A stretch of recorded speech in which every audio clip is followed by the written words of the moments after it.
Madame, monsieur, bonsoir. La ville de Bourgoin-Jallieu, dans le Nord-Isère, qui souhaite depuis une quinzaine d'années un service de néonatologie, va devoir patienter encore un peu. L'Agence régionale de santé a rejeté hier les dossiers présentés séparément par l'hôpital Pierre Oudot et la clinique Saint-Vincent de Paul. Reportage de Cédric Lepoitvin et Maxime Kemener. Comment ça va ce matin ? Sophie Nicole attend des jumeaux, deux petits prématurés qui vont avoir besoin d'une prise en charge spécifique dès les premiers instants. Mais ils risquent d'être transférés à Lyon. Le centre hospitalier de Bourgoin-Jallieu ne dispose pas de service néonatologie. Pourtant, les locaux ont été créés, les équipements sont en place. Mais le projet d'ouverture de ce service n'a pas été approuvé par l'Agence régionale de santé qui réclame une mutualisation au Medipôle avec la clinique voisine.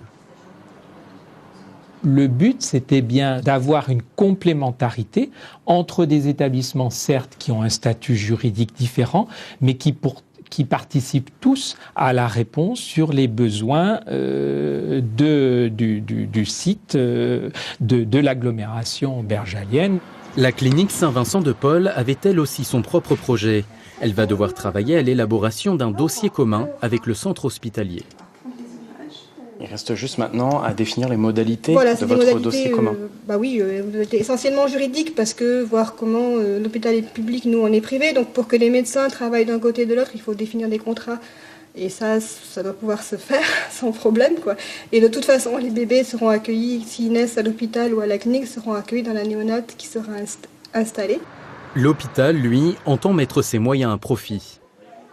Les atouts du centre hospitalier de Bourgoin-Jallieu, c'est évidemment une offre de spécialités assez large. C'est des spécialités comme l'endocrino, la diabéto, la médecine interne, l'infectieux, la cardiologie et puis également un service de réhab.